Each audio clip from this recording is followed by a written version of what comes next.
The manga opens with a girl walking through a quiet alleyway. She stops as she finds a boy bound by a wooden restraint. She frowns and mutters that slave trading is forbidden in her country, wondering why this boy is tied up. They meet each other's gaze curiously. Noting his unusual appearance, she notes he's a human. Before long, she takes him to her mansion. Time passes, and now the boy Haru serves her loyally. One afternoon she lounges on her throne, sighing that life has become unbearably dull. She's done everything from seeking adventure to attending grand events, yet peace persists, leaving her bored. Turning to him, she asks if there's anything she hasn't done. Haru smiles and says she should get married. She waves it off, scoffing at the idea, and asks who she would even marry. He interrupts playfully, pointing to himself. Her expression freezes, then her face flushes red as she snaps that he shouldn't joke about such things. When he says he'd like about 8 children, she nearly shouts in disbelief, calling him insane. Unfazed, he tells her not to worry and insists their bond is already close enough. She protests that she doesn't recall anything of that sort, but he continues softly, saying that ever since she found him, he's only looked at her. She taught him everything he knows, and to him, she became his entire world, so it doesn't feel strange to think they might be a couple. Flustered, she storms off, wondering what's gotten into him. She recalls how he used to feed her and rub her back, and she starts to question if she somehow gave him the wrong idea. Seeking advice, the princess finds her maid Maybelle in the kitchen and explains the situation. The maid pauses from washing dishes, listens, and shrugs, saying Haru has always been a fool who can't read the mood and blurts out whatever comes to mind. Still, she adds, he was just a kid when the princess took him in. The princess sighs softly, remarking that humans truly grow up fast, and admits that Haru has turned into quite a fine man. Her cheeks warm as she says it, catching the maid's curious gaze. The maid tilts her head and teases, asking if her lady might actually like him, but before she can finish, the princess flails and blurts out a denial, her face now entirely red. Though she insists it's not like that, her thoughts betray her, realizing the maid's guess is spot on. Still, she tries to reason that she's known Haru since he was a child and that it would be improper, especially with her being 340 years old. The maid simply thinks that explains it. Later, as she walks toward Haru's room, the princess muses that it's no surprise. Haru's feelings for her have always been obvious, and she's more shocked they aren't already together. She recalls how he often complimented her, saying every hairstyle suited her, always making her blush. When the maid reaches the door and steps inside, she finds the princess there with Haru. She mentions how he once said he wanted to marry her lady and starts to scold him lightly. Haru, holding the princess close, declares that he's serious. He says he loves his master with all his heart and means every word. The princess's face turns crimson, stunned by his boldness, until his next words, claiming he'd feel full for 3 meals just by licking her from head to toe. She shouts for him to stop saying ridiculous things, while the maid laughs and suggests they might as well get married now. The princess sputters that's not what anyone meant, but Haru grins and agrees that they should. Completely flustered, she waves her hands, saying there's no way they can suddenly marry and that they should at least start by dating first, her blush deepening as she mutters that he's truly hopeless. Haru tilts his head, confused, saying they are not already together, that they are clearly not on the same page, and suggests they simply start dating. The princess stammers at how quickly he accepts it, trying to steady herself as she reminds him she is his master and he is her servant, and that their different races make things complicated, though she softly adds it's not impossible to try. Her cheeks flush as she says it, and the maid notices how genuinely happy she seems. The princess then casually mentions eating parfaits together as small talk, and the maid, watching them, thinks they are a dumb couple. Memories flash through the maid's mind of Haru brushing the princess's hair, styling it, spoon-feeding her ice cream, bathing her, and even sleeping by her side. Yet today it feels different. When she confronts Haru about it, he simply hugs the princess, making her blush even harder. He smiles, saying they can't do things like this as just master and servant, and that he's truly happy they're a couple now. The princess, overwhelmed, apologizes softly, asking to stay like that for a while. Later, sitting alone on her chair, she reflects that this isn't so bad and wonders if, by continuing to date like this, they will really end up married. She hugs her pillow, recalling his talk of wanting 8 kids, and thinks maybe it doesn't sound so terrible, until she realizes what having children would actually involve, burying her face in the pillow in embarrassment. From behind, Haru's voice startles her, asking what she's doing. She snaps upright, flustered, demanding to know how long he's been there and blurting out that she's definitely not thinking about children. He only tilts his head, asking if that's true, making her blush harder and wonder why she's having such improper thoughts. He removes his coat and tie silently, and she stares, thinking what on earth he's planning. He remarks that he was only wondering if that's what she meant and steps closer. She panics, shouting for him to forget it, but he teases her not to be shy. She whispers that it's too much, and he smiles, saying he loves how honest she is. She blushes furiously, insisting both sides need to be sure. He replies that they're a couple now, so there's no problem, leaning in until she bursts out that they should set aside all the marriage talk for now. Haru freezes, clearly shocked, while later she sits in silence, lost in her thoughts. Haru approaches from behind and asks softly if she is still angry. She replies, not really, but he mutters it was his fault and, half-joking, wonders if she found out he licked her face while she was asleep. She snaps toward him in shock, demanding to know if he actually did that. Outside the door, the maid listens through the window, her brow twitching as she wonders what he's done this time, but sighs, thinking there's no point worrying about Haru anymore. Meanwhile, the princess walks down the corridor, ignoring Haru's attempts to explain. Inwardly, she scolds herself. He's an idiot for acting out of nowhere. This was never going to work. She's his master, a demon, and he's a human servant. Their worlds are too different. In her mind, she sees herself at a grave, holding a flower, her heart tightening. Just then, Haru catches up and gently grabs her hand, apologizing with a nervous smile. Her reaction was so cute, he says, that he lost control. She falters, admitting she may have overreacted, and he quickly reassures her he'd never do anything she truly dislikes.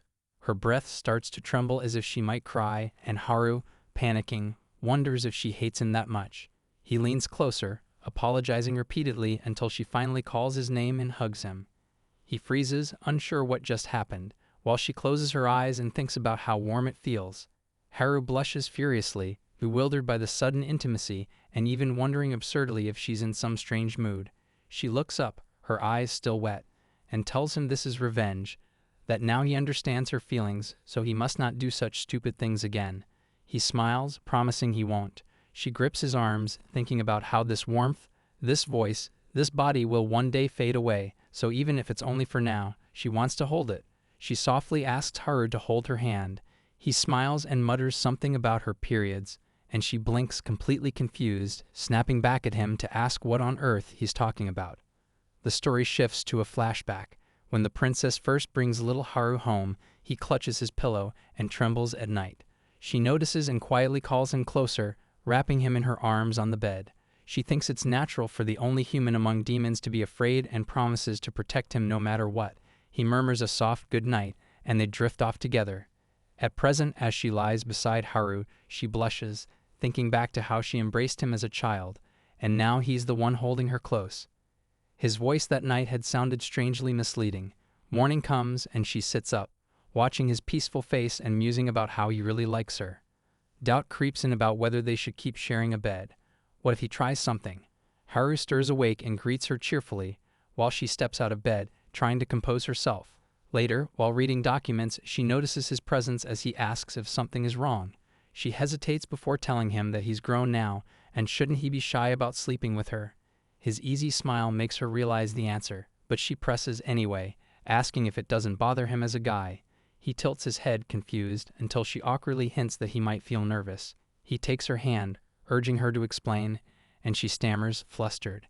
His honest reply hits her hard. He admits her scent excites him, and her soft breathing stirs him, confessing that she even calls his name in her sleep. Her face burns as she snaps at him to stop talking. Later, curled up on a chair, she mutters to herself that she really shouldn't have asked. The maid smirks, commenting that Haru is still a boy at heart, so some things are bound to slip out. She adds that the fact he's always been respectful says a lot about his character. The princess blinks, replying softly, "Really?" The maid smiles to herself, thinking how innocent her lady still is. Pressing a bit more, she asks why the princess had been fine with sharing a bed until now. The princess admits that part of her still sees Haru as the child he once was. After living so long, it feels like only yesterday he was just a little boy. Accepting that he's grown up feels strange. The maid nods, saying it's only natural. After all, her lady has raised him all this time, and he must be very precious to her. The princess agrees, calling him the apple of her eye. The maid laughs, saying she understands. Haru feels like a little brother to her too. She remembers how shy and obedient he used to be, always following them around. The princess smiles, recalling how he once got chased by gray poons until he cried. The maid sighs inwardly, wondering how much he's changed since then. Later, the princess approaches Haru and tells him they should stop sharing a bed. He freezes, surprised, and asks why. She calmly reminds him she's already explained. It's not good for them to continue this way now that they've grown. She points out that he sometimes acts on impulse, and they both need proper boundaries. Haru scratches his cheek, admitting she's right, but says he still wants to stay by her side. She glares, asking if he couldn't at least deny it, but he simply nods, saying she's not wrong. Her lips tighten, and she mutters that his honesty is a double-edged sword. She orders him to sleep in his own room. Instead, he wraps himself in a sheet and sits stubbornly on the bed, insisting he won't leave. He mumbles that he just wants to be close to her, that she's always brought him comfort. She snaps at him to stop saying things that sound so dramatic, but he hides under the sheet and says he won't move until she lets him stay. She sighs, thinking he only acts this stubborn during moments like this. She tells him he's not a kid anymore. Haru sits up, eyes closed, and says quietly that she still treats him like one. He wonders if she preferred things when he was smaller, because now that he's older, maybe she doesn't need him anymore. His voice trembles as he admits he only feels calm when she's nearby. He tries to sleep alone, but old memories always return. He apologizes, saying he knows he should be stronger now, but it's hard sometimes. Without a word, she pulls him into a hug. Surprised, he asks what she's doing. She gently tells him he should have said something sooner, that he doesn't need to carry everything alone. After all this time together, the past doesn't change how much he means to her. He looks up, eyes wide and cheeks flushed, as she continues, whether as family, companion, or something else in the future, he'll always be important to her. Realizing what she said, she quickly fumbles to clarify that she didn't mean anything yet, just that they'd need time, maybe even take things slow if it ever came to that. She reminds him of her promise to protect him always. He smiles, teasing her by asking if that means he can stay just for tonight. She shouts in disbelief, asking if that's really what he got from everything she just said. He laughs with relief, and she scolds him for bouncing back so quickly. He lies down again, saying he'll be in her care from now on. Blushing, she wonders if that was his plan all along, but still, she gently strokes his hair and mutters that it's fine. The next morning, he greets her cheerfully, full of energy. The maid raises an eyebrow, whispering that he usually wakes up half asleep. The princess laughs nervously, saying a lot happened last night and she learned more about him. The maid imagines her own version of events and congratulates her. Confused, the princess asks what exactly she's being congratulated for. Haru's voice breaks as he shouts that he doesn't want to be apart from her. She reminds him that she already said she has an important meeting today, but he refuses to listen, insisting he can't bear to leave her side even for a moment. Her patience finally snaps. She yells at him to stop acting like a child, her tone so sharp that even the maid shivers. Frustrated, she mutters that it might have been better not to bring him along. Then, turning toward the door, she declares they're leaving. The maid quietly follows, replying, "Yes, ma'am." Inside the meeting room, a long table is surrounded by demons of every kind. One raises an issue about the growing illegal trade of unicorn horns spreading through several territories, asking if countermeasures should be taken. The princess calmly reviews the report before giving her decision. Watching from outside, the maid feels proud, thinking how serious and capable her lady becomes when handling official matters. When the meeting ends, the princess leans back with a sigh of relief, saying it's finally over. The maid collects the documents, praises her for the good work, and apologizes for the sudden summons. The princess waves it off, saying she's fine. The maid quietly wonders how Haru must be feeling by now. Glancing at the paperwork again, the princess murmurs that it's time to wrap things up, then adds softly that he's probably feeling lonely being left alone. The maid smiles to herself, thinking how, even after such a strict scolding, her lady still worries about him. When the princess returns to the castle, she expects Haru's usual cheerful greeting, but he's nowhere in sight. Instead, she sees something strange. A maid holding a tray smiles at him, complimenting his cooking. Haru modestly replies that the dish isn't anything special, and that anyone could make it if they know the recipe. Watching from the doorway, the princess stiffens, her thoughts racing. Who is that girl? And why is he acting so different? The maid laughs at something he says, and Haru blushes, insisting it's nothing. The princess feels her irritation rising, but before she can speak, Haru turns, sees her, and runs over with a bright smile. Wrapping his arms around her, he greets her warmly, saying she's back earlier than expected. She doesn't respond right away, her expression unreadable. Quietly, she says she'll be in her room. Haru stands frozen, watching her leave, his cheerful mood fading. He mutters to himself that maybe she hates him now. Turning to the other maid, he notices her smirking. She says she was just wondering what they fought about this time. Haru admits that her expression today felt different, like something he's never seen before. Then, half smiling, he adds that maybe he should be worried, though a part of him strangely feels happy. The maid teases that he's not doing a great job of hiding anything. Haru replies that maybe the princess finally realized the maid is a more capable servant than he is. She looks puzzled and asks what he means. He explains that she's reliable, skilled, hardworking, and beautiful too. She blushes slightly, flustered, until he continues, saying her drinking habits are terrible, her cooking is awful, and she never stops talking. Her temper snaps. She grabs him by the collar, but he panics, asking what he should do if the princess gets angry and hits him instead. The maid groans and agrees to go talk to her. Later, carrying a kettle, she sighs, thinking this quarrel feels different from their usual ones. Entering the princess's room, she finds her sitting with her face buried in her hands, clearly upset. The maid gently asks what's wrong. The princess lowers her hands, cheeks flushed, and admits that after seeing Haru being so close with another woman, her chest started to ache and her stomach felt strange, and she doesn't understand why. She whispers that he was acting so different from how he is with her, and she can't figure out what she did wrong. The maid's eyes widen as realization strikes. She blurts out that it sounds like typical love trouble. The princess, confused, asks what she means. The maid panics and quickly apologizes for speaking out of turn. Trying to move past it, the princess sits beside her and asks if she knows anything about this strange feeling. The maid hesitates, admitting she only knows a little, and she's mostly guessing. Inwardly, she sighs, thinking that pretending to understand romance with her complete lack of experience is embarrassing. But the princess stands and insists she explain anyway. Cornered, the maid stammers that it would be better if she talked to Haru directly. The princess frowns but says fine. The maid adds softly that she believes the kind, honest Haru, who's always been with her, is the real one. The princess lowers her gaze and murmurs that she hopes so.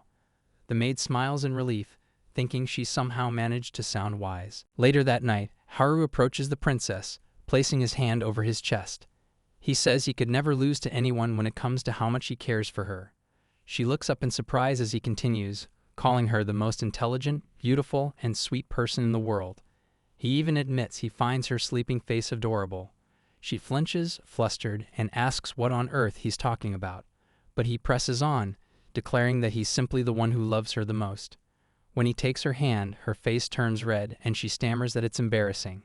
He says he can't help how deeply he cares about her, his tone softening as he pleads with her not to cast him aside. Seeing the sadness in his expression, she pinches his cheek and tells him he's being ridiculous. She's never even thought of doing that.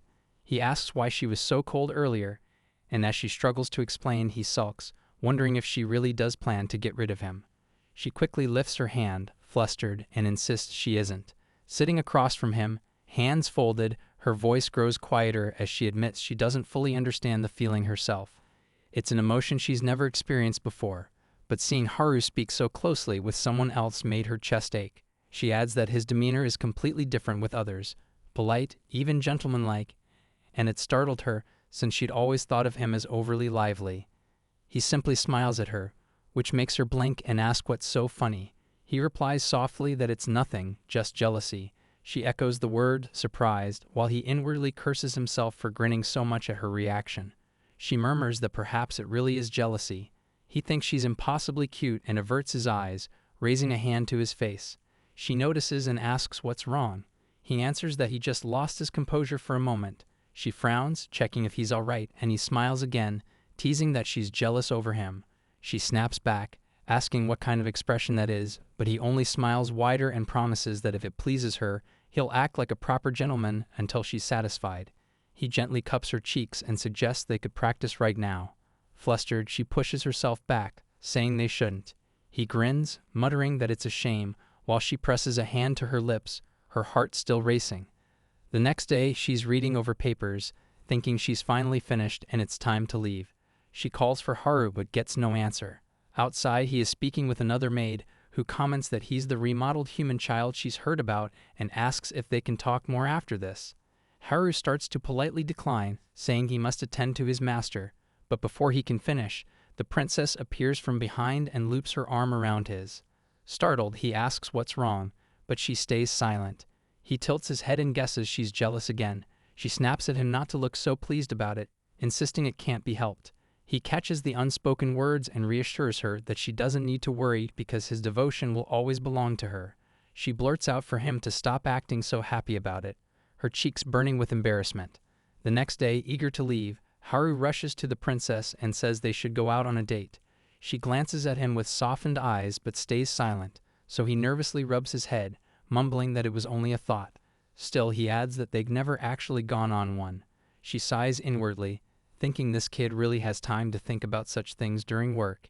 He points out that they have no plans for the afternoon, and she admits they don't, silently realizing he knows her schedule too well to let her escape.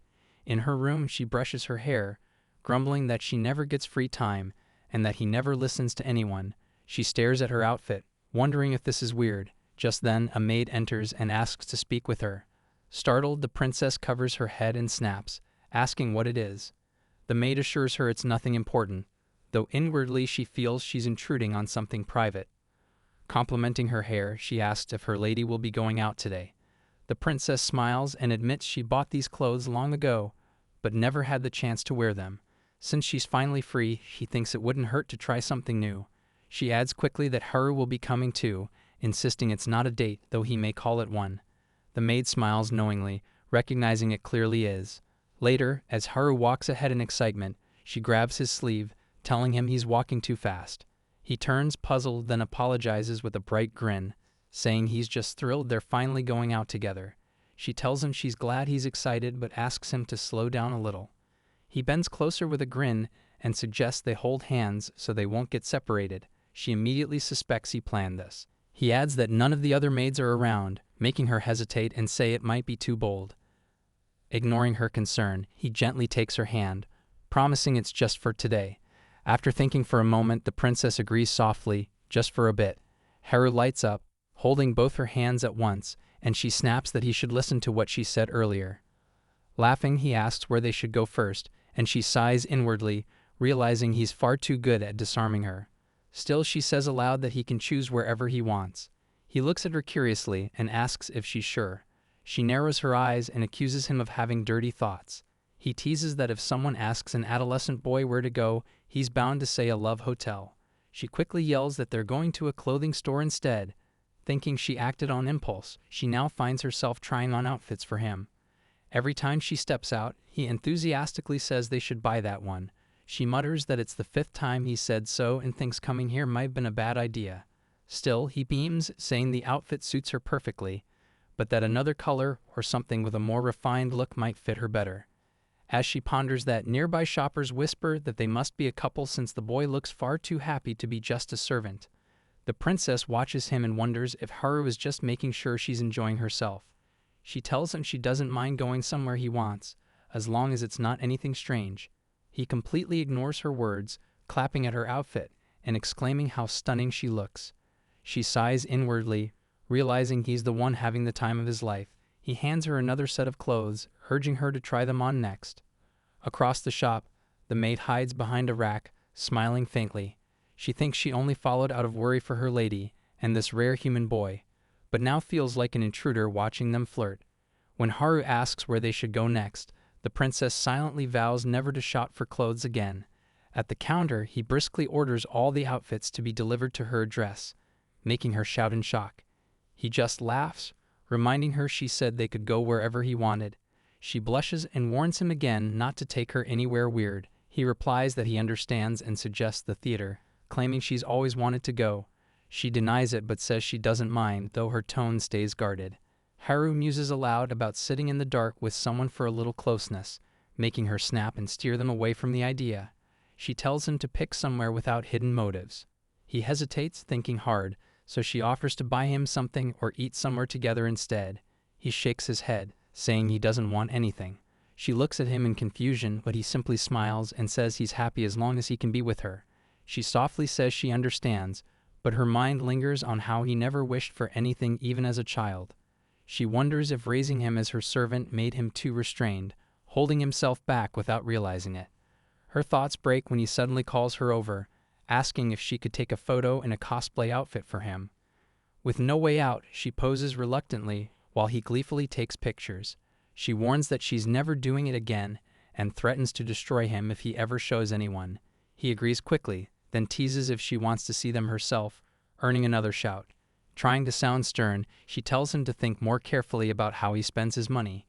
He should use it on himself instead of her. She appreciates his kindness but admits she's worried about him. He then asks if he can measure her finger size, making her suspicious. He insists it's a joke, but she stares, unconvinced. He smiles awkwardly and admits he measured her finger while she was asleep. Shocked, she demands to know why.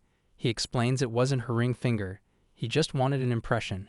His voice softens as he says he knows he can't stay by her side forever, so he wanted something to remember her by, something that could last hundreds of years. The princess suddenly stands and tells him to never think that way. She promises she'll never forget him. Her voice shakes with emotion, drawing curious glances from nearby tables. He leans in and whispers that everyone's watching. She quickly apologizes for losing her composure. At a nearby table, a man lowers his newspaper, eyeing a photo that looks like her. Another comments how rare it is to see a human with a demon royal, especially one dressed in fine silk. Realizing what tomorrow's headlines might say, the princess silently dreads the scandal that's about to unfold. Just then, the maid approaches and quietly asks if something's wrong. Haru, still distracted, says no, until he notices it's Maybelle. She leans in and whispers that she'll take care of the bill, and he should get the princess out before anyone recognizes her. Haru nods, turns to the princess, and softly says, "My lady." Before she can react, he grabs her arm and runs, apologizing as they dash away. Laughing under his breath, he admits he's always wanted to escape like this. She snaps at him to stop looking so pleased and demands to be put down, but he refuses. She stares at him, surprised by how strong he's become, remembering how it used to be her carrying him. She mutters that she'll never forget today. Up ahead, Maybelle appears, scolding them for running around and causing a scandal. She reminds them to keep a low profile. Haru finally sets the princess down and she apologizes for being careless. Maybelle sighs, admitting she hadn't expected this either, and they have no plan for it. Confused, Haru asks why she was even there, jokingly accusing her of spying. Flustered, she stumbles for an excuse, then blurts that she was worried about them. Raising her voice, she accuses them of getting far too close lately. Haru frowns, asking what's gotten into her, while the princess's thoughts darken. If Maybelle had been following them the whole time, then she saw her in the cosplay outfit. Her expression falls. Belle, puzzled, asks what's wrong. The princess mutters that she wants someone to kill her. Concerned, Haru leans closer and tells her she still looks beautiful, even now. As the princess sips her tea, the taste brings back a fond memory of a much younger Haru, who once waited anxiously for her review after preparing it for the first time. She recalls the proud smile on his face when she declared it delicious, praising him for his skill and diligence. In the present, Haru's service is even more professional. He approaches her again, noting that she seems tired. He explains that he has prepared a special herbal tea and some refreshing desserts to help her unwind. After pouring the tea, he presents the arrangements for the following day, suggesting a change of route to avoid the crowded streets. He then reveals a stunning new dress for an upcoming society event, asking that she try it on so he can arrange for adjustments. Later, the princess recounts Haru's perfection to her maid Belle. She expresses a growing concern that by letting Haru handle everything, she is becoming useless and far too dependent on him. Belle disagrees, explaining that the princess has not become useless at all. Instead, her aura has simply softened over time, changing from the serious, cool, and level-headed impression she once gave. The maid's words leave the princess speechless. Alone in her room, she gazes at her reflection in the mirror and realizes it's true. She has become more mellowed out, perhaps due to the heavy weight of her duties as the demon queen. With a quiet smile, she resolves to reclaim some of her old independence. Just then, Haru's voice calls from behind her, announcing that her bath is ready. As she walks towards it, he instinctively moves to help her remove her robe. She immediately stops him. "Wait, no," she insists, This right here, this is the issue. Haru simply tilts his head and smiles gently, saying he enjoys looking after her and wishes to keep spoiling her even more. After her bath, as he softly brushes her hair, he murmurs, "Besides, I love each and every aspect of you, master." Blushing, she looks away and shyly insists, for the last time, "Stop saying that so freely." That night, the princess lies awake, her mind replaying the day's events. The next morning, she sits in her room, lost in thought, steeling her resolve. She sees it as a challenge, to live her daily life without relying on Haru. Just then, he enters with a cheerful "good morning," and immediately offers to help her change her clothes. The princess politely refuses, insisting she will do everything herself today. He protests, reminding her that this is his job, but she holds firm, suggesting he go help Belle instead.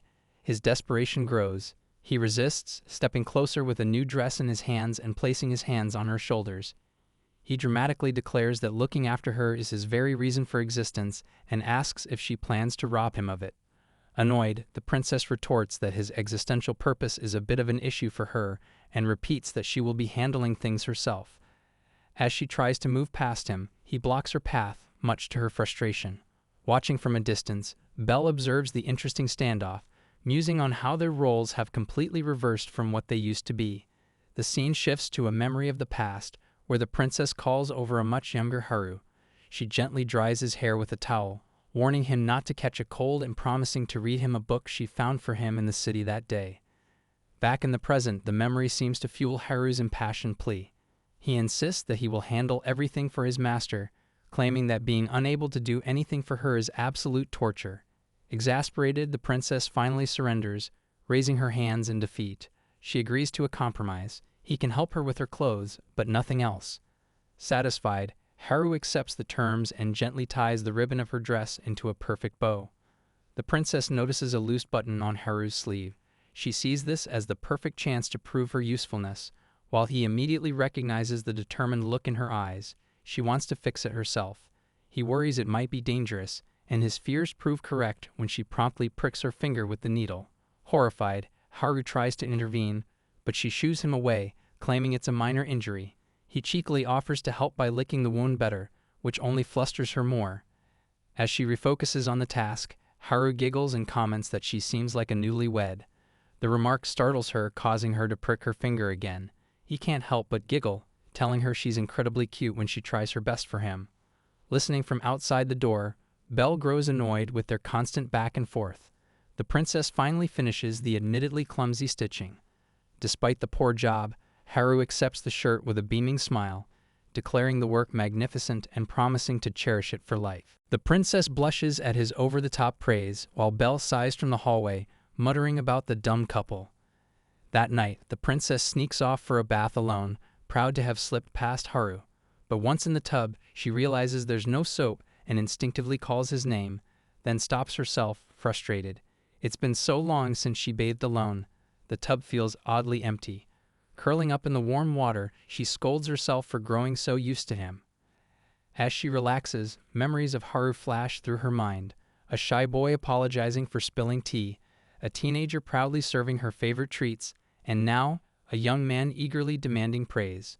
She wonders when things changed, when he started caring for her more than she cared for him. Later, stepping out, she's surprised to find Haru waiting. He asks where she went, shocked to hear she bathed alone. Annoyed, she snaps that it's normal and questions why he insists on serving her so much. Haru turns serious. He says serving her is his whole reason for existing. He feels different from others, like nothing matters except being useful to her.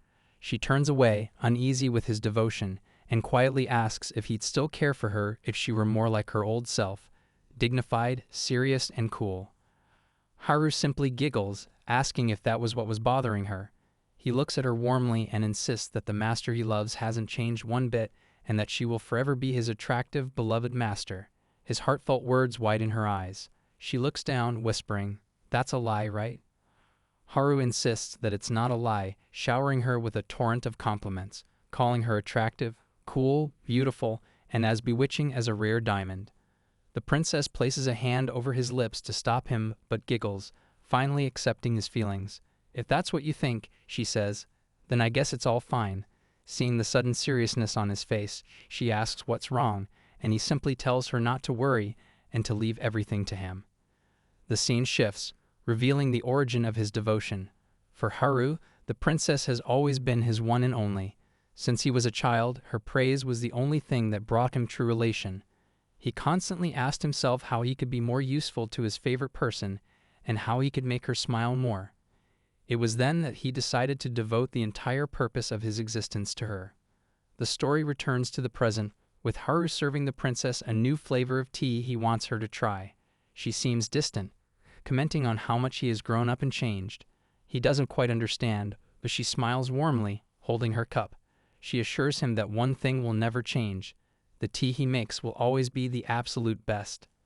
Haru blushes at the high praise. He stares at her, completely captivated. When she asks if there's something on her face, he can't help but mutter, "No, I was just thinking that I love you so much."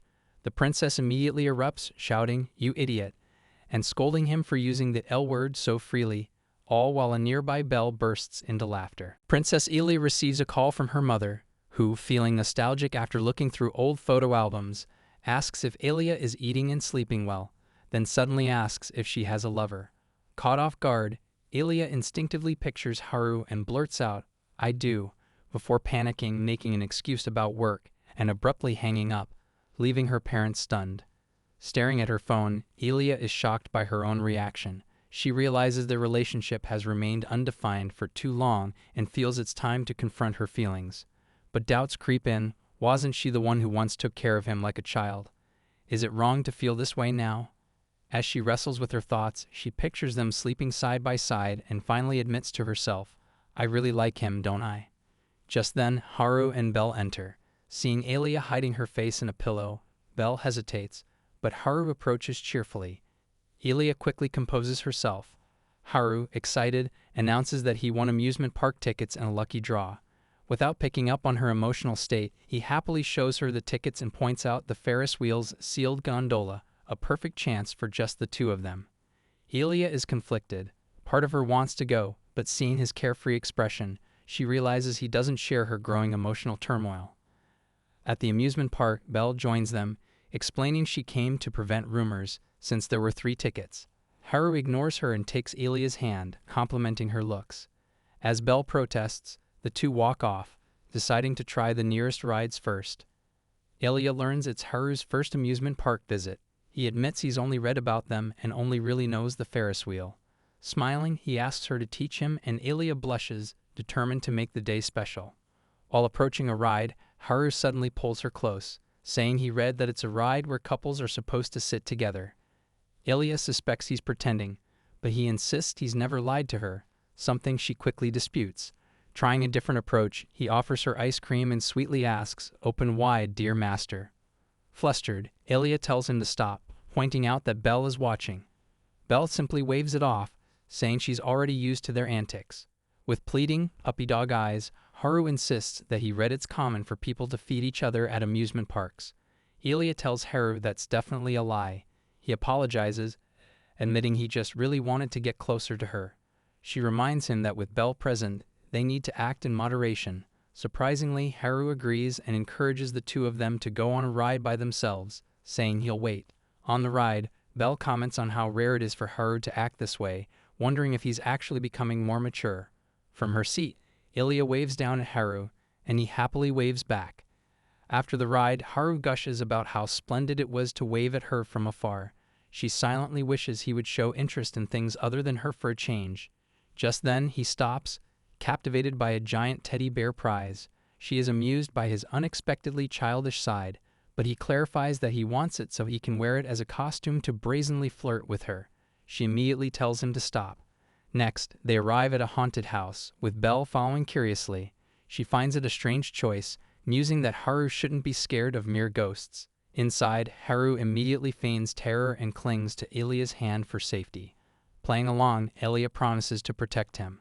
Afterward, Haru goes to get drinks, leaving the two women on a bench. Belle notices Elia's lively mood has vanished, replaced by a look of dismay. Seizing the moment, Elia turns to her maid and asks seriously, "There's something I'd like to ask you. What do you think about Haru and me?" A smirk spreads across Belle's face as she muses that, with everything that's happened, There's no other way to describe them but as an idiot couple. When Elia asks for an honest opinion, Belle confirms that they certainly look like lovers now, even if in the past they sometimes resembled siblings or a parent and child. Iliad admits she has left their relationship vague for too long and feels it's time to face Haru properly, but she is still unsure of what she truly wants to be to him. Belle advises her not to worry, pointing out that there is no precedent for a demon-human relationship. It's something only they can figure out, and there's no need for Iliad to force herself into any specific role. Just then, Haru returns with drinks, waving happily. Seizing the opportunity, Belle grabs both of them. Declaring that they need time to talk things through, she marches them to the Ferris wheel and pushes them into a gondola by themselves. Inside, Ilia is mortified at being ambushed, while Haru seems to be happily wondering how he should thank Belle for setting this up. Flustered, Ilia realizes she has to say something. She takes a deep breath and tells Haru that she has something important to discuss. She begins by apologizing for being unclear about her feelings for so long. She admits that when he first mentioned marriage, she was confused, as she still saw him as the boy she had raised. But she confesses he isn't the only one who has changed. She can no longer think of him as just a child. She explains her internal struggle, how she tried to limit her role to that of his guardian, believing a relationship between their two species could never go smoothly. Finally, looking down and clutching her skirt, she looks at him and says, "But I really like you, Haru. Whatever I do, I can't bring myself to let these feelings go." Haru is left completely stunned by her confession. Feeling miserable for taking so long, Elia apologizes for being all over the place with her feelings, but Haru gently stops her, saying he got the message loud and clear. He takes her hand and asks, in other words, "Is it all right to say you have feelings for me?" Blushing, she whispers, "Yes, I do like you." His serious demeanor vanishes as he playfully pulls out a recorder. "Could you repeat that for me?" he teases. Annoyed, Elia tells him this is exactly why she was hesitant to confess, but he just declares it his victory. Seeing her genuine frustration, Haru becomes serious again. He tells her he feels the same way, confessing that she has become the center of his world and the only one who has ever captured his heart. He explains that no matter how she sees him, all he wants is her affection. He encourages her not to force herself into a single role, telling her it's okay to be greedy and want everything, because he will always be hers. As he speaks, Ilia looks down and is stunned to see a new ring on her finger. Haru smiles, asking if, with marriage in mind, they can officially start dating. Flustered, she asks when he put it on her. He explains with a mischievous grin that he wanted some physical evidence to commemorate the occasion. She calls his thoughts scary, but he simply asks again, "As your lover, please take care of me."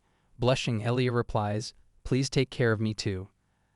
As the new couple exits the ride, Belle watches them, concluding that things went well. Haru promises he'll do his best to make Elia fall for him completely as a man. Elia, however, sets some ground rules. Their relationship must be kept secret from everyone but Belle, and any talk of marriage is off limits. She explains that because he is human, he is not yet an adult, and she wants him to be able to take care of himself before making such a serious commitment. Haru pouts but agrees to do his best. Watching them, Belle thinks to herself that Haru's future won't be easy. Later, when Haru and Elia are alone, he points out that it's just the two of them. Twisting a mug in her hands, Elia calmly replies that they're also alone when they sleep. Haru presses the issue, arguing that since they are officially dating now, they should be more intimate.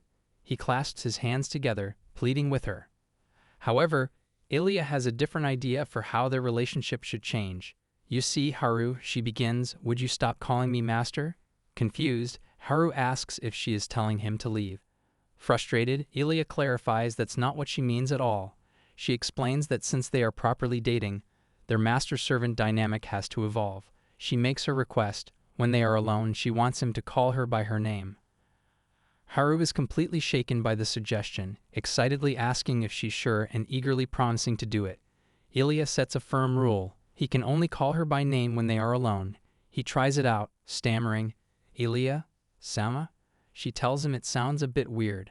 He gently teases her, asking if she's embarrassed, which she quickly denies. The next morning, Princess Elia sits on her bed, watching Haru sleep. As she gently tries to wake him, the thought crosses her mind, "We're lovers now, aren't we?" Just then, his eyes flutter open. Flustered, Elia is caught off guard when he groggily calls her name, "Elia-sama?" Blushing and unsure how to act, she quickly says good morning and turns away. As she mentally scolds herself for being so embarrassed, Haru suddenly pulls her into a hug, telling her she's as cute as ever. Ilya protests, but Haru explains that since they can only be affectionate in the morning and at night, he needs to charge up his energy for the day. 10 minutes later, he's still clinging to her. When she says she needs to get changed, he leans in as if for a kiss, bargaining for a service to make him let go faster. She turns her head away, telling him he has lost all self-control. Standing before him, Ilya lays down the rules for their public life. In front of everyone, he must behave professionally. No careless talk, no clinginess, and absolutely no calling her by her name. He must learn to compartmentalize. He agrees, but asks for one last recharge. She points out this is his 5th time asking, but allows one final hug, which he immediately tries to extend, causing her to exclaim that this will never end. Later in her office, Belle brings Ilya documents for a meeting, but the princess is completely distracted. Her mind replays Haru begging her for recharges all morning. She reasons his stubbornness, concluding that he has likely been holding back for a long time due to their age difference, and decides that she has no choice but to accept this much affection. Ilya blushes as she thinks about Haru, and Belle leans in to whisper, "My lady, your grin is showing. She'll be found out immediately if she continues making that face." Just then, Haru enters the office. Ilya is instantly flustered, avoiding his gaze as he tries to confirm the day's arrangements. When he gets near to discuss a meeting, she physically pulls away. Belle watches the painfully awkward exchange, thinking to herself how unnatural they both are. Later, during a break, Belle sits them both down. She tells them they are trying too hard and that if they want to keep their relationship a secret, they need to act more naturally.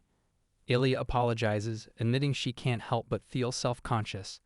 Then he asks about doing secret lovey-dovey stuff, like holding hands and hiding, causing Belle to sigh. When Ilya asks if that would really be enough for him, he admits that being near her without being able to touch her is torture. Ilya makes a promise. If he behaves at work, they can do as he likes once they get back. This sends Haru's imagination into overdrive. He snaps to attention with a salute and declares, "Roger. For Lady Ilya's sake, I shall put my heart and soul into this task."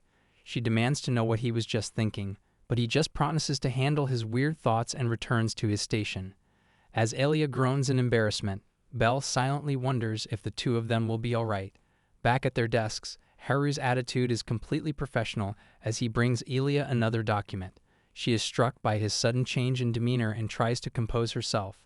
As she focuses on her work, she glances up and sees Haru give her a small secret smile from across the room, making her heart flutter all over again. After work, Haru professionally wishes his master a good evening. Ilya finds herself feeling unexpectedly uneasy with his professional distance. She was the one who told him to be less clingy, but when he finally takes her hand, she can't help but get flustered. He notices her reaction and asks if something is wrong, but she just blames him, leaving him confused. Later, at bedtime, Ilya comments on how surprisingly composed she was during the day, feeling confident their secret is safe. Haru, however, admits it was very tough for him. He then reveals a new perspective he's discovered. Holding back all day is a joy itself. Ilya finds this a bit scary. He pulls her into a tight hug, explaining that because he has to restrain himself at work, being with her like this at night is all the more enjoyable. As he whispers her name, he's surprised she isn't resisting. She tells him she has no reason to as long as he doesn't try anything weird. The next morning, Ilya reminds Haru that he has to separate again. Blushing, he explains that the more he holds back during the day, the better it feels when he can let it all out later.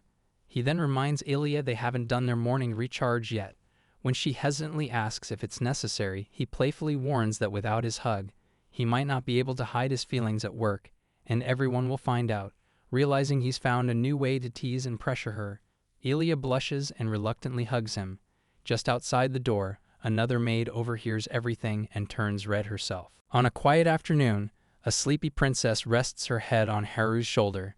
The calm is shattered when Belle sprints into the room, announcing that something important has come up and the princess must come quickly.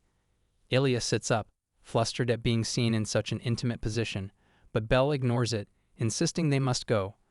Belle explains they have an unexpected visitor who specifically requested to see Ilya.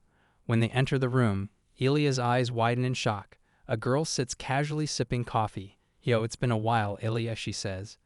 As Haru wonders who the guest is, Belle quickly pulls him aside and whispers that it's Meifa, the powerful demon queen of the eastern continent and an old acquaintance of Ilya's. She explains that Meifa is in the country on business and often mocks their kingdom for becoming soft. Meifa then eyes Haru and, with a smirk, asks if keeping humans as pets is the new trend, making Haru stiffen in shock. She dismisses the other servants but allows Haru and Belle to stay, saying she wants to hear all about Ilya's recent life. As Meifa smiles, Haru is filled with a sense of dread, wondering what this person truly plans to do to his master. Meifa stands up and pulls Ilya into a tight hug, calling her big sis. The affectionate gesture immediately shocks Haru. Meifa complains about the boring reality of being a demon queen, saying it's nothing but paperwork. As she tries to hug Ilya again, Haru snaps, shouting at her not to touch his master, which makes Belle cringe. Facing Meifa's questioning gaze, Ilya formally explains that she adopted and raised Haru, and he now works as her servant. Internally, Meifa is annoyed, having never heard about Ilya adopting a human. She abruptly leaves the room. Worried she will get lost, Ilya says someone must find her. Haru immediately volunteers. When Ilya questions why, given their hostile first meeting, he confidently states, "Because I'm your lover," leaving her taken aback by his boldness. A few minutes later, Haru finds Meifa sitting alone. She asks if he's come to laugh at her, but he explains he's only there because his master would be mad if she didn't return. Looking away, Meifa confesses her feelings. She explains that she has always wanted to be just like her big sis, strong, cool, and calm. But ever since Ilya met him, she has changed, making flustered, blushing faces that Meifa has never seen before. She admits that it's like Ilya isn't the same person she knows, and that change has made her feel incredibly lonely. Unsure how to handle the situation, Haru remembers how Ilya used to pat his head as a child, and tries the same gesture on Meifa. She swats his hand away, scolding him for treating her like a child. She then asks him a serious question. Has he ever thought about what will happen after he, a mortal human, dies? She points out that he can't be with Ilya forever, and that their relationship will only make his big sister suffer in the end. Haru thoughtfully considers her point. He acknowledges that he won't live as long as her, but states that even when he is gone, Ilya will still have her parents, Belle, and many others to support her. Her world is not limited to me alone, he says. You are one of those people too. As Meifa silently processes this, Haru's tone shifts, and he gushes about how his master is so cute he just can't control himself. Blushing slightly, Meifa surprisingly agrees, saying she completely understands. Just then, Ilya arrives and is surprised to see them getting along. Haru cheerfully explains they were just discussing how cute she is, which only makes her more concerned. Meifa announces she has to leave but asks if she can visit again. Ilya opens her arms for a hug, telling Meifa she can visit any time because she is her precious little sister. As her carriage departs, Meifa waves goodbye to Ilya and Belle, adding a final, "You too, human." Afterward, Ilya tells Haru to try to get along with Meifa next time, but he confidently states they've already had a soul-to-soul exchange. He immediately starts teasing Ilya again about how cute she is, prompting an exasperated Belle to tell them to take their bickering to their room. The very next day, Haru is shocked to find Meifa already back, casually sipping tea on the sofa. His expression darkens slightly as he notes that she only just left yesterday. Meifa reminds Haru that she said she'd return, and when he calls it too soon, she only smirks. She declares she hasn't approved of him and makes it clear that if he won't give up on her big sister, she won't back down either. She vows to do everything she can to stop him. Though she admits teasing him is enjoyable, Haru is visibly irritated by the challenge. Just then, Ilya enters, completely missing the tension. Thinking they're getting along, she casually remarks on it. Belle, sensing the sharp hostility between them, simply mutters that she's not so sure. Afterward, Haru arrives holding a pile of documents, stating he has brought the documents Eleanor-sama asked for. She tells him to put them down, but he smiles and asks what he should do next.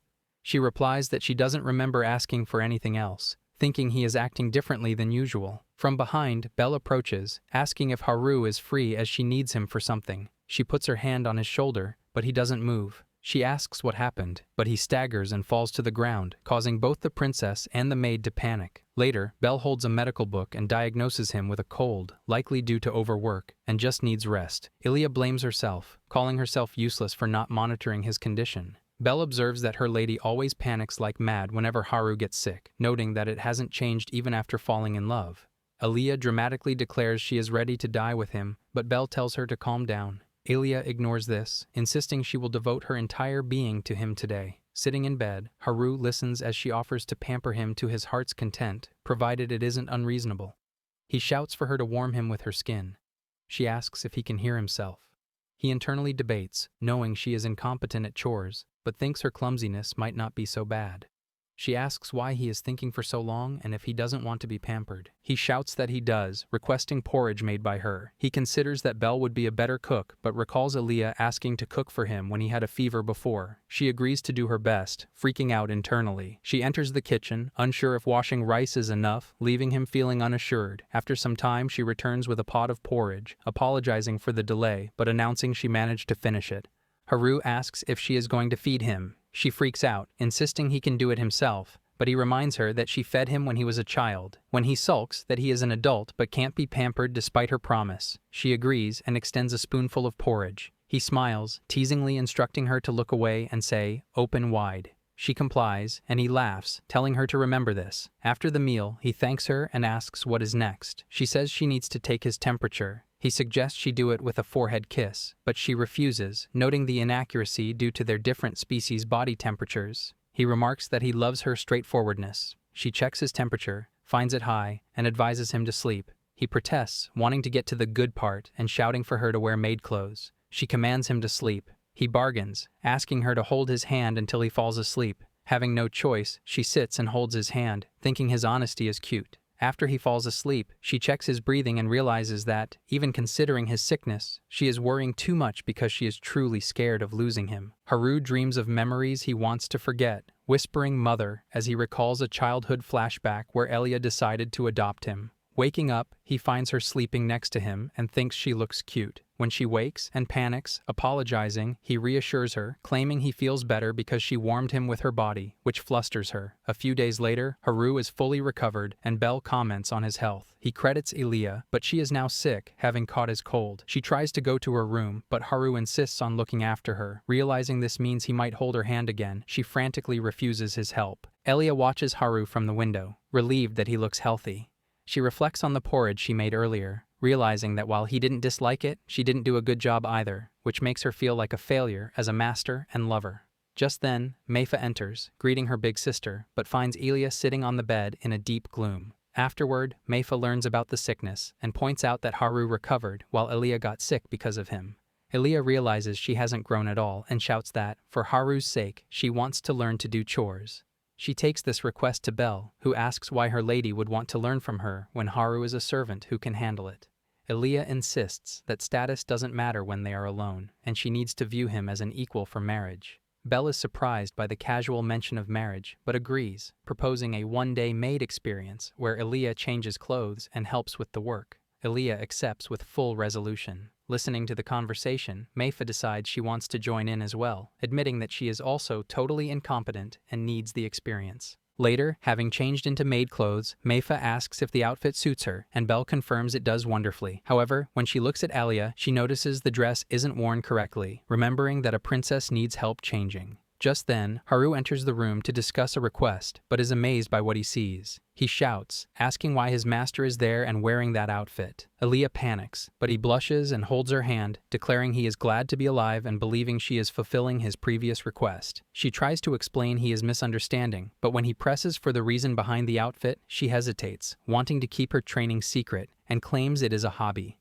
Understanding the situation, Belle pushes Haru outside, sending him on an errand to a distant shop. Once he is gone, she turns to the others to start cleaning. Belle warns that the castle items are old and fragile, but Meifa immediately breaks a vase. She apologizes, admitting she cannot control her strength and tends to destroy everything she touches. Belle shouts that this goes beyond just being clumsy. Holding a broom, Aaliyah sympathizes but resolves to overcome the challenge and show off her abilities as a big sister. With great seriousness, Aaliyah starts scrubbing the floor but ends up smashing into the wall. Belle runs toward her, suggesting she help with the laundry instead while Belle finishes the cleaning. She thinks to herself that letting them continue would be a disaster, noting that while laundry is tedious, it is safer. She brings out full buckets of clothing and instructs Elia and Meifa to stretch the sheets to remove wrinkles, warning them not to let the wind blow them away. Elia agrees to try her best. As Meifa holds the basket and Elia hangs the sheets, Meifa comments on how many people live there. Elia agrees, realizing how hard the staff works for her and resolving to put in her share of the effort.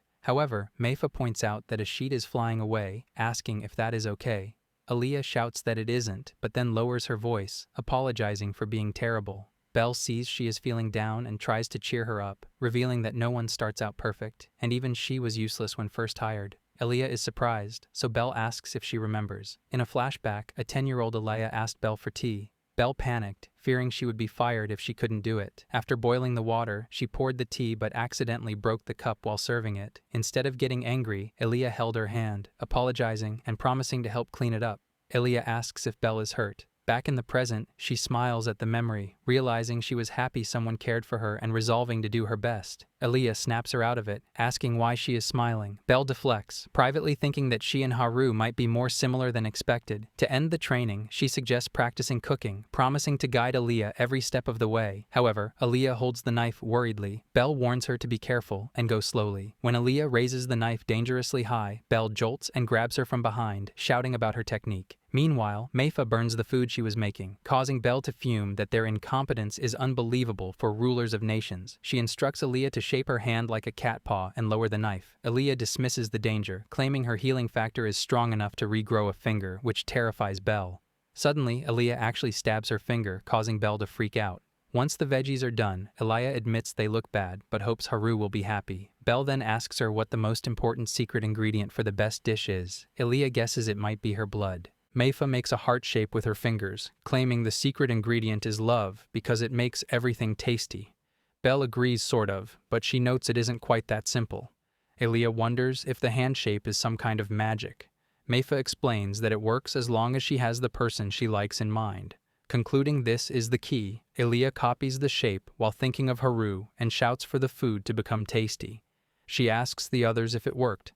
Belle suggests that Haru would love it if she did that in front of him. After some time, the food is finally ready. Aaliyah announces that a lot happened, but she feels she has grown compared to before. Belle agrees. Meifa asks why she is interested in chores, noting that humans won't notice it much. Aaliyah blushes, admitting that as a couple, she fears Haru might prefer someone who is better at housework than her. Meifa calls her big sister cute, and Belle agrees. Aaliyah shouts, troubled by their teasing looks.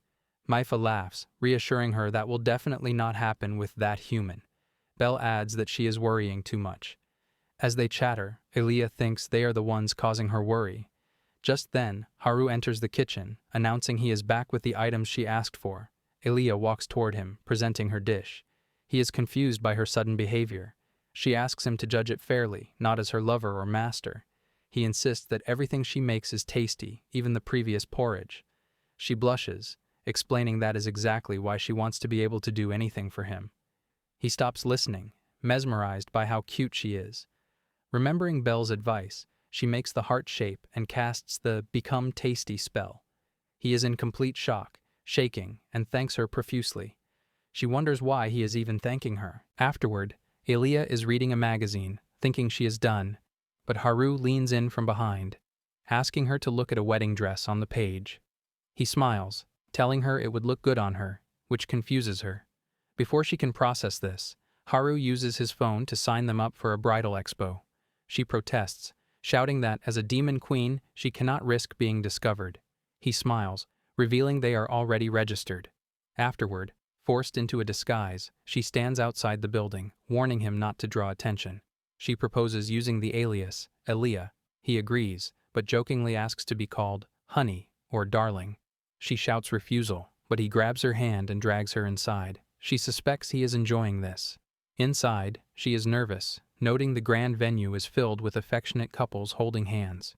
She questions the place, but he suggests they hold hands to blend in, arguing they will stand out otherwise. Unable to argue with his logic, she takes his extended hand, suspecting he planned this. He finds her dissatisfied look cute, while she blushes, realizing it is their first time holding hands in public. Bystanders comment on how innocent and cute the couple is. Ilia gets flustered, realizing they are drawing attention anyway, but he dismisses it. A couple approaches them, remarking that they get along well. The strangers explain they are childhood friends finally getting married and ask about their relationship. Ilia stutters, unable to explain the complex morality of marrying a child she raised herself. The couple realizes the topic is sensitive and changes the subject, asking how long they have been dating. Ilia answers, "A few months." When the strangers remark on how well they get along, she blushes, finding it embarrassing to talk about Haru with strangers.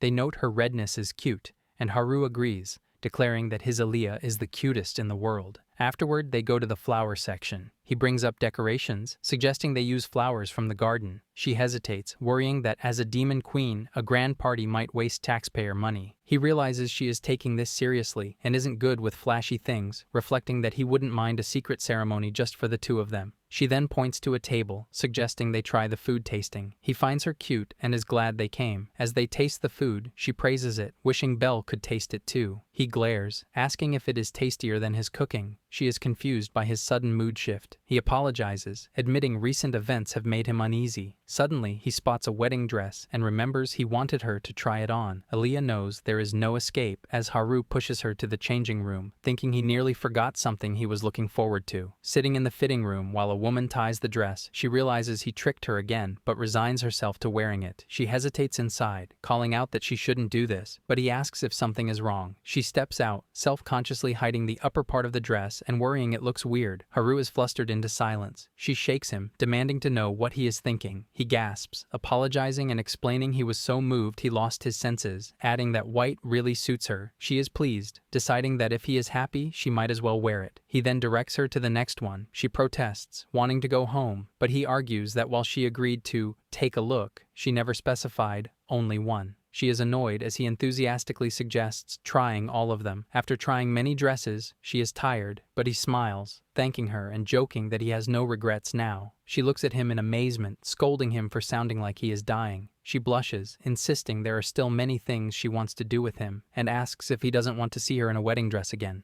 Flustered, he holds her hand, confirming that he definitely does. After returning home, they find Belle very gloomy. Both are stunned, and Ilia asks what the matter is. She hesitates, explaining she went to a friend's wedding and is reflecting on her life, wondering if she will stay solitary forever. She then asks where they went. Ilia decides not to tell the truth, but Haru bluntly reveals they went to a bridal expo. Ilia freaks out, and Belle demands to know what he just said. He asks if there is a problem. She shouts that it is unfair they are enjoying themselves again. Ilia insists they only took a tour. The next day, Eleanor searches for a book she needs for a meeting, murmuring that she is sure Haru put it somewhere.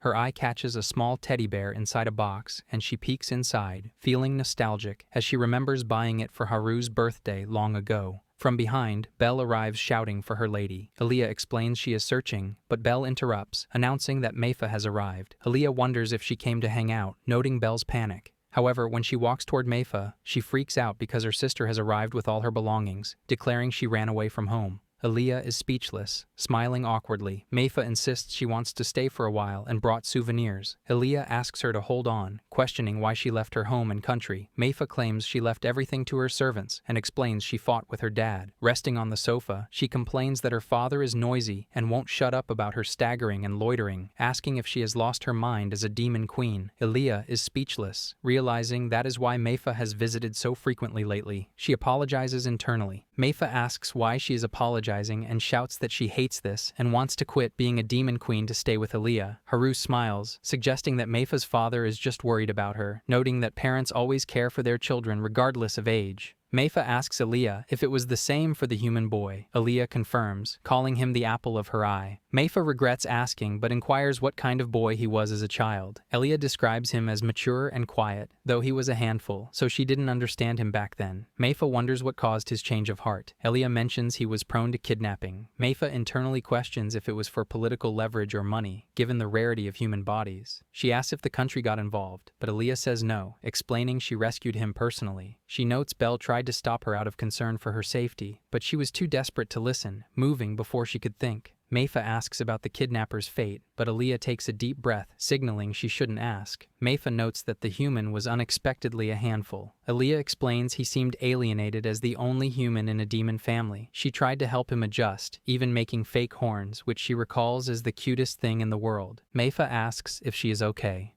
Aaliyah adds that she and Belle studied humans extensively, often confused about what to feed him, so they decided to research it.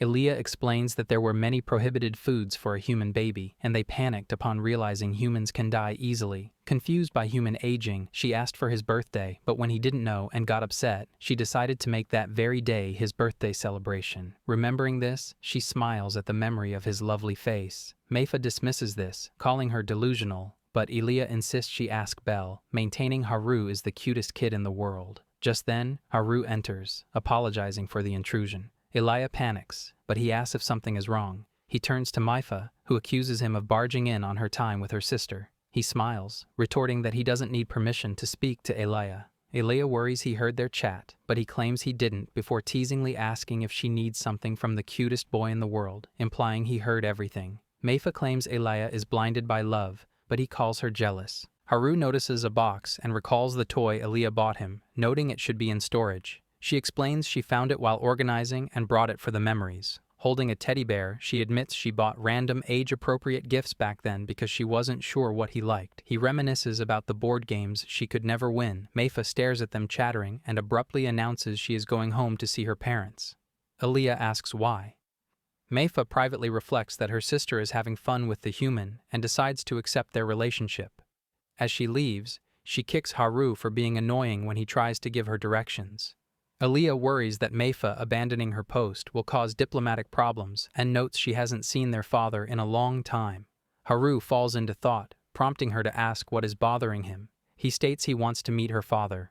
She remarks that he really doesn't hold back. Haru slides in, asking what she meant about "you and I." Aaliyah is startled, but he hugs her, apologizing but claiming he cannot get over her cuteness. She warns that if her father saw them, he would not get away with just scratches. He replies he is ready to take the punch. He then asks what kind of parents they are. She describes her mother as having a fluffy vibe, different from hers. He deduces that means she is like her father. She admits she isn't very good with him, but people say they are alike. Meanwhile, inside a carriage, Elia's mother looks outside, remarking that the castle hasn't changed. Her husband asks if they shouldn't have contacted her first. She reminds him that Aaliyah hasn't answered calls or letters recently, so they have no choice but to barge in. She is looking forward to seeing her, while he smiles, hoping there are no pests lingering around. Meanwhile, Haru is out purchasing items from Belle's list, smiling as he recalls Eleanor-sama's cute request for his stew and resolving to make her the ultimate dish. On the way back, he notices two beautiful people who seem lost and asks if something is wrong. The man explains that the route to the castle has changed, while the woman chides him for not preparing better. Haru offers to guide them since he is heading there too. The woman accepts, explaining they are visiting their daughter, whom they haven't seen in a long time. Haru wonders if they are the parents of one of the maids. Later at the castle, the couple sits on the sofa. The father thanks him for saving them. Haru serves tea, and the woman asks if he is a servant. He confirms. She then asks what he thinks of Eleanor, the lord of the castle. He praises her as wonderful, citing her splendid work and, above all, her kindness to her subjects without discrimination. He adds that, combined with her serenity and charm, the citizens fully support her. The woman remarks to her husband that Eleanor seems to be doing well. Suddenly, the father grabs Haru's tie, aggressively asking if he gets it too, insisting that her heart has always been full of kindness. Haru hesitates but agrees. The father praises Eleanor's initiative and cuteness, specifically the way she looks when discontented. His wife scolds him for troubling the servant, but Haru sparkles, agreeing that her sulking face is the cutest. Just then, Eleanor enters, welcoming him back and apologizing. He explains he guided lost people who wanted to see their daughter. She shouts, realizing the guests are her parents, and asks why they are here. The mother claims they were worried since she hadn't called. Eleanor asks why they didn't call first, but her father says he told her the same thing. The mother insists it is a surprise. Haru stands there, flabbergasted. The mother announces they will stay for a while. Aaliyah sighs, but calms down, introducing them as her father, Noel, and mother, Layla. She asks Haru to prepare beds. Realizing they are his future in-laws, he becomes suddenly energetic and introduces himself. The mother asks why a human serves Eleanor. He explains she saved and raised him when he was young. The couple mutters that he has been through a lot. Layla admits it was a surprise to see a man in the castle. Noel agrees. Haru seems nice based on their talk, but Eleanor interrupts, revealing that she has been dating Haru, and they are a couple. This news freaks out both parents. Layla approaches Haru, happy and shocked, realizing he might become her son. However, Noel calls her hasty. She argues that while a daughter is cute, they also longed for a son. Noel denies this, shouting that he never heard that, and refusing to acknowledge a man accompanying Aaliyah. She thinks it is strange since he just called Haru a nice guy. Noel regrets letting her live alone, accusing her of keeping secrets. She shouts back that she has no obligation to tell him everything and insists their relationship is sincere. He counters that, looking from the outside, their relationship seems considerably unnatural. Both turn to Layla asking what she thinks. She panics but then calms down, stating that mutual understanding is enough and that love knows no age or race. Noel dismisses this as optimistic, insisting a human cannot give Eleanor happiness due to the lifespan difference, predicting eventual regret. Eleanor shouts at him, questioning what he is saying. Haru intervenes, admitting Noel is right but asks to be excused. Noel tries to reason with her, but she rages, shouting that she hates him and sprinting out of the room. Layla blames him, noting his dissatisfaction makes him intimidating. Walking in the corridor, Eleanor feels stupid for hurting Haru. She rushes to find him and apologizes for her father. He smiles, explaining he was just getting fresh tea. She thought he felt bad, but he reassures her that he knows her love won't change. He holds her hand, declaring that even if her parents abuse him, he is thankful they brought her into the world. She is mesmerized by his strong will. Later that night, she apologizes again. He insists he doesn't mind. She explains her father is stubborn and easily misunderstood, but not bad. He thinks she is just like him, but keeps it to himself. Realizing he would also want to take out any guy with such a cute daughter, he empathizes with Noel aloud. She asks what he is talking about, but he dismisses it, resolving to do his best with her parents. The next morning, she advises him not to spoil her father's mood or be too clingy, starting to list his favorite tea just as they are interrupted. Layla enters, greeting Aaliyah and Haru and asking if they slept well, before adding that Noel has something to say to Haru. Observing Noel's annoyed mood and fake grin, it is clear he was forced into this. Haru suggests they talk after breakfast and invites him to eat. Noel apologizes for his harsh words about humans, admitting he was blinded by his daughter's loveliness and disregarded Haru's feelings. Haru reflects that he truly resembles Eleanor. He then accepts the apology aloud, stating he doesn't mind, and cheerfully suggests they get along, calling Noel Daddy. He snaps that Haru has no right to use that title, while Layla steps in to calm her husband. Ever since Haru called Eleanor's father Daddy, Noel's mood has been sour. Seeing this, Eleanor whispers to Haru that it isn't the best time to talk to him. Haru asks if anyone can convince him. She considers asking her mother. Overhearing this, Layla approaches, asking if she wants to be spoiled. Eleanor tries to refuse, but she insists, hugging her. Haru watches the mother-daughter bond, actually feeling jealous. Later, Eleanor holds a document, trying to concentrate on her duties to prove herself as a demon king, but Layla hovers constantly, asking what she is reading. Noel watches the scene, annoying Eleanor, who can't focus. Later, standing outside the office, Layla accuses Noel of overprotection. He argues it can't be helped when a boy and girl are alone. He peeks into the room and sees Haru holding Eleanor's hand. He shouts that people do indecent things when alone. She defends the couple, calling the hand-holding cute. He insists flirting during work is inexcusable, and living together is unfair. She asks if he can be more progressive, pointing out he just called it immoral. Inside, Haru and Eleanor hear the entire conversation. She sprints out the door, shouting for everyone to leave until she is finished. Layla blames Noel, noting they got scolded again because of him, and suggests he ask the maids if it bothers him so much. He agrees and approaches the maids, hoping they will reveal something. The maids ask if he means the dating rumors. He asks for their opinion. They hesitate, but admit it is amazing the couple tries to hide it, stating they think it is fine, as long as they are happy, and should just get married. Layla notes that everyone thinks the same. Noel persists and approaches Belle. She panics internally, worrying that if she doesn't support the relationship now, it might bite her later. She tells him that despite the species barrier and Haru's obsession, he has deeply cared for Eleanor since childhood, so she wants them to be happy. Noel smiles and thanks her. She thinks Haru better thank her later. Layla argues that Haru is a good kid, and they have no right to say anything if the two love each other. Noel admits it might be true, but remains skeptical. She warns him that repeating those things might make his daughter hate him, adding that she will get angry too. Flustered and angry, he storms off shouting. Layla calls after him just as Eleanor arrives, asking where he went. She explains he always wanders off after a fight. Eleanor notes they fight too, but Layla suddenly asks what part of Haru she likes.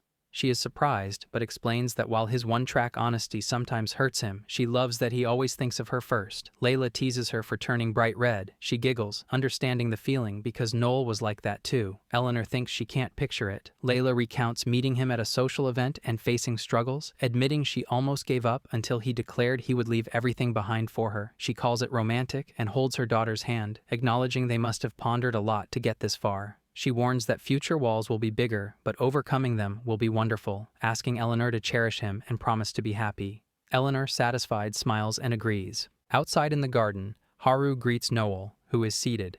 He is annoyed and looks away, thinking Haru is the last person he wanted to see. Haru asks to speak with him. He admits it is obvious Noel worries because Haru is human, acknowledging that their lifespan difference guarantees he will eventually cause Eleanor pain. Listening from the window, Eleanor hears him continue, calling his desire to be with her selfish but declaring his resolve to make her happy no matter what. She freaks out at his words. Noel decides to test that resolve, warning he will make Haru regret it.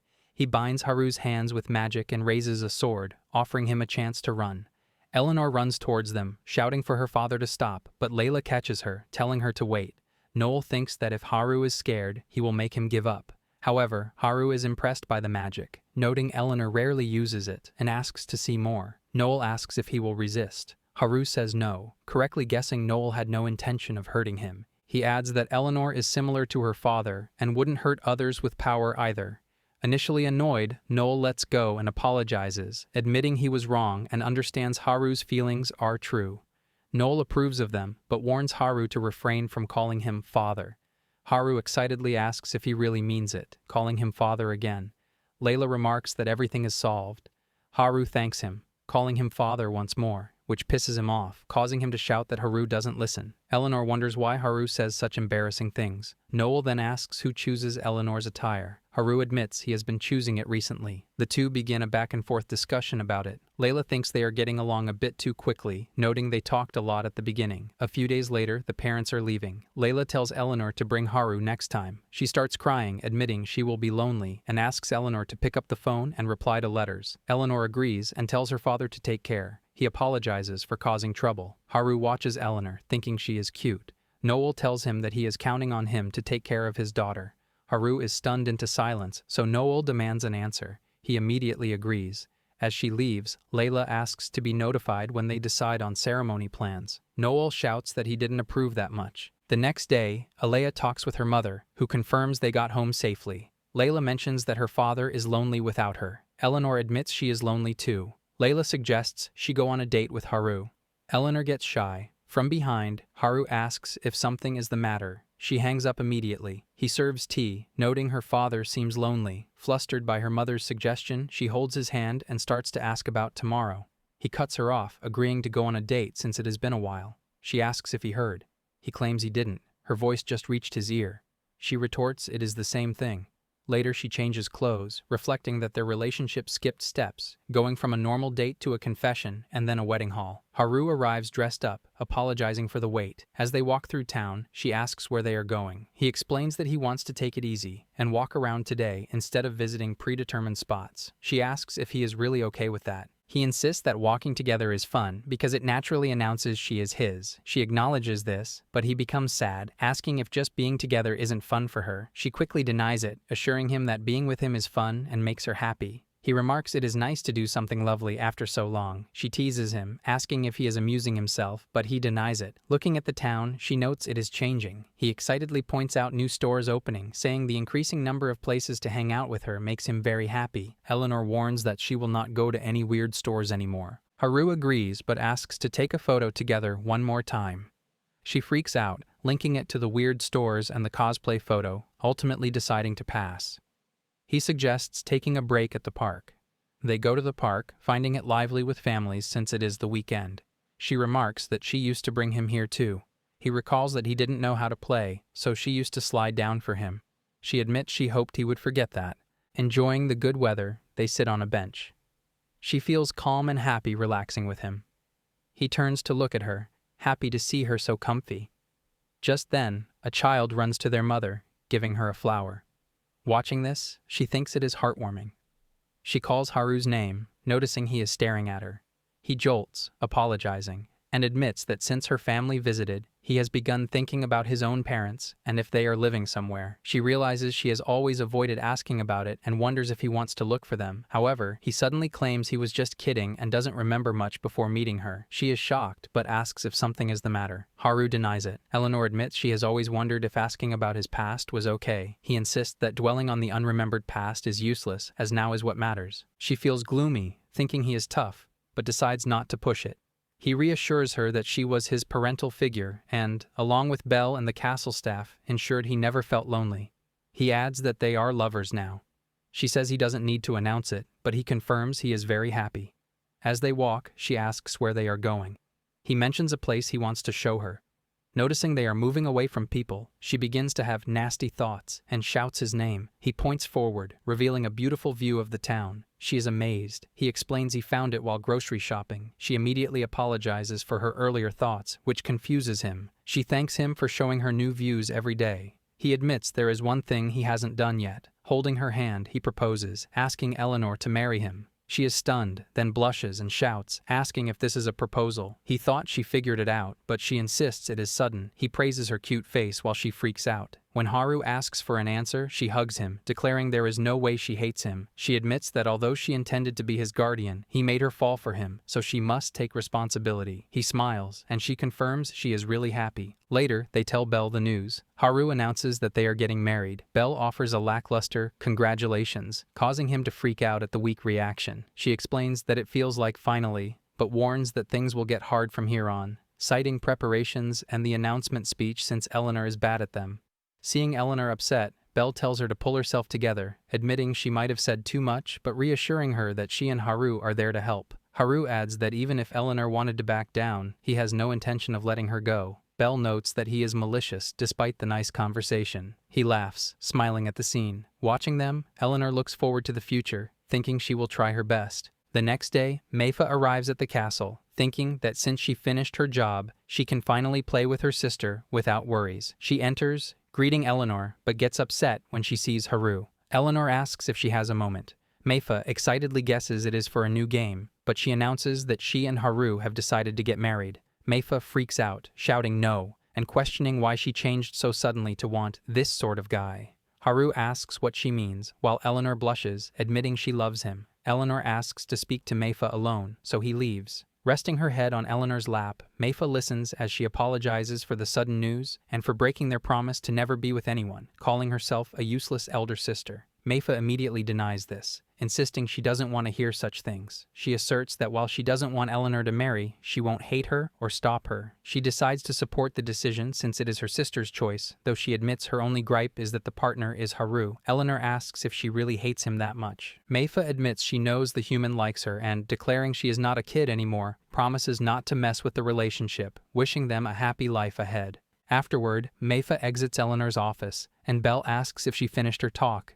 She confidently confirms, claiming the marriage has nothing to do with her and Eleanor should do as she likes. However, she starts crying, admitting she doesn't want this because she was Eleanor's sister first and calling Haru cunning. Belle smiles, praising her hard work and feeling proud. Wiping her tears, Meifa asks to discuss something with her.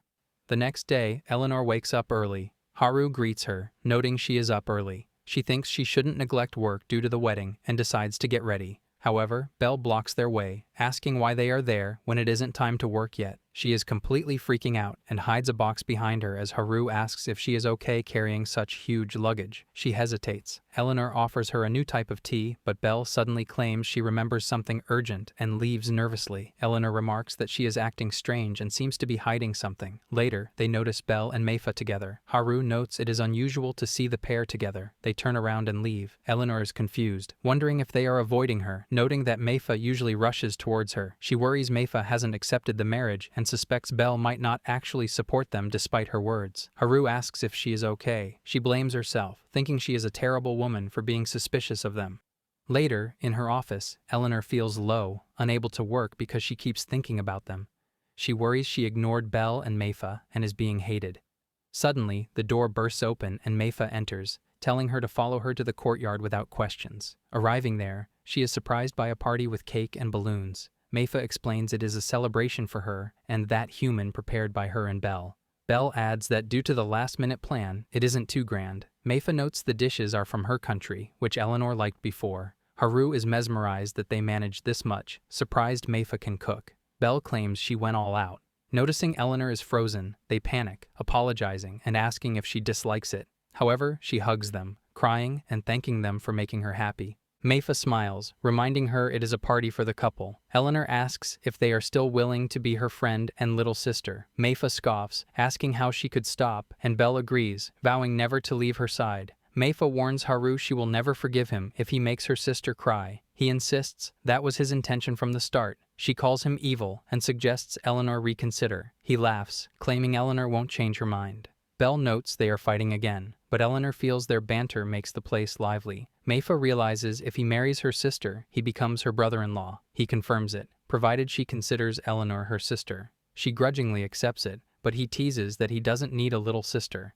She shouts, asking Eleanor if she really wants to marry him.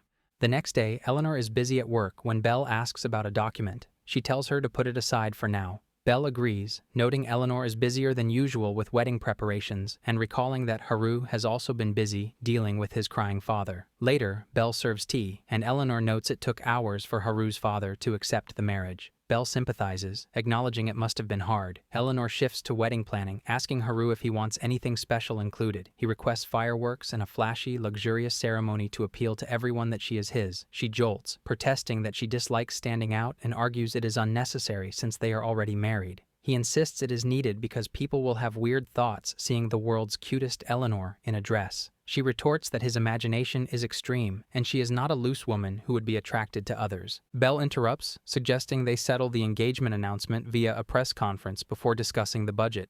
Eleanor questions the necessity, but Belle insists she prepare herself. Haru asks if she is reluctant to announce it. She denies this, explaining that people usually react strangely, possibly out of fear, because she looks young. Everyone starts calling Eleanor cute. Haru smiles, teasing that her look of agreement hurts his feelings. She argues she didn't choose to grow slowly due to her species. He insists she is just as cute on the inside, especially when shy and angry. She tells him to stop repeating it. Belle interrupts, steering them back to the engagement announcement. Eleanor declares she will get over this trial, but she is shivering so much that Belle thinks she looks like she is about to die. Haru holds her hand, promising to show off their love, which only worries her more. The day of the announcement arrives. Belle notes that despite practice, it is difficult. The venue is chaotic with preparations. Eleanor is overwhelmed by the crowd and nervously murmurs questions before finally announcing their marriage. Belle begins the Q&A session, noticing Eleanor is unwell and hoping Haru will help. However, he is unhelpful, praising Eleanor's frightened look. She tries to calm down, relying on her training. A reporter asks what they like about each other. Eleanor panics at the unexpected question and hesitates. Haru interrupts, declaring everything about her is perfect, especially her gentleness. He asks her what she likes about him. She blushes, saying it is too much to answer suddenly. Another reporter asks who proposed. Haru claims credit and confirms they have been together since he was young, describing it as a one-sided love he fought for. Eleanor freaks out, denying it and insisting she chose him too, refusing to let him say he was just chasing her. Eleanor realizes she might have gotten too heated and screwed up. A reporter asks about their plans for children, causing her to freak out. The reporter apologizes and asks what kind of family they plan to have. Haru answers that they are already as close as a family, hoping they can deepen their love. Eleanor adds that despite being different species and the potential for future regrets, she believes they will overcome issues as husband and wife, asking everyone to watch over them. The audience is stunned and satisfied. Another question asks if being different species makes them lovey-dovey. She blushes and admits yes. The reporter requests a hugging photo, which makes her panic again. However, Haru steps in as a savior, stating she has reached her limit and ending the conference. Afterward, she breathes a sigh of relief. He praises her, but she wants to rest. He insists they still need to visit the wedding venue and decide on the dress today. She realizes he planned everything. Meanwhile, the town discusses the news, finding the interspecies romance romantic. Back at the castle, Eleanor reads the newspaper. Belle notes that every page talks about her. She laments that she can't go out anymore because her image is ruined. Belle praises the picture quality. Just then, Haru enters, admiring how cute Eleanor looks in the paper and suggesting they print it on plates as door gifts. She shouts, rejecting the idea. Belle reflects on how they are finally marrying after being so small. She approaches and pets their heads. They ask what is wrong, but she simply wishes for everything to go smoothly during their wedding. The day of the wedding finally arrives. When Eleanor wears her dress, she looks beautiful. She credits the dress's beauty to Haru's detailed instructions. Belle agrees, noting he has been talking about it lately. Meifa enters, complimenting Eleanor's appearance. Eleanor thanks her, but when Meifa says she is looking forward to it, Eleanor confusingly wonders what she is planning as she leaves. Belle urges Eleanor to get going.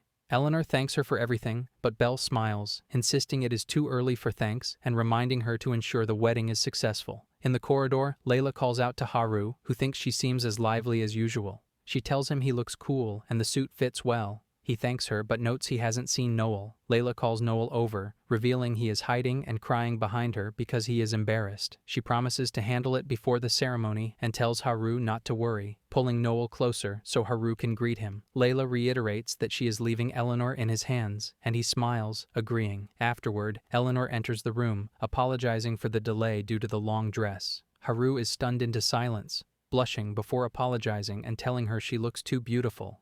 She points out he saw her try on dresses many times, but he insists seeing it on the actual day is different, calling her the most beautiful person in the world. She smiles, agreeing that he chose her, after all. Holding hands, they walk down the aisle as everyone cheers. As they exchange rings, he recalls their amusement park date. She says she has achieved her dream. He then pledges that although his lifespan is short and he cannot stay forever, he will love her as long as he lives. She blushes, and he calls her reaction cute. She admits she still can't get used to his words, but tells him he is very important to her, and she hopes to bring him happiness. He puts a hand on her cheek, asking if it is okay. Eleanor hesitates, thinking that since it is still a wedding, she doesn't know when to close her eyes or if she should stretch out. Haru laughs at her, explaining she is too serious, but then leans in to kiss her. Pulling back, he blushes deeply. She opens her eyes and calls his name. Seeing his nervous expression, she thinks it is cheating to look like that now. Everyone claps, happy for them. Finally, it is time for the bouquet toss. Eleanor is flustered as she prepares to throw it. Meifa asks why she is shy, calling her cute, and then declares that she will be the next winner to find happiness and get a boyfriend. When Eleanor tosses the bouquet, Meifa runs to grab it, reiterating her claim to happiness. Eleanor thinks it is nice to see Meifa so happy. Layla turns to her husband, noting he is still crying and warning he will struggle with Eleanor leaving. Haru remarks that her parents still get along well. Eleanor agrees, noting they have been like this for a long time. He suggests they get along well as husband and wife too, and she agrees. Meifa snaps her fingers, ordering a present to be brought over. Fireworks begin, exciting Haru. Meifa congratulates them. Belle is amazed Meifa went through with it since Eleanor had previously denied Haru's firework request, recalling that she told Meifa to stop it back then. However, Eleanor turns to Haru, happy and fortunate for everyone's well wishes. He agrees. The day after the wedding, they are already fighting over which picture to use for the public. She prefers a regular one, while he insists on one where her face looks cute. They both turn to Belle for her opinion. She thinks nothing has changed despite the marriage. Later, Eleanor slips up, wondering why it feels like nothing has changed. Belle thinks that Eleanor's living environment hasn't changed at all. Eleanor insists that even so, she doesn't regret anything. She admits she was shocked when he first suggested marriage, but now that it is reality, she needs a new goal.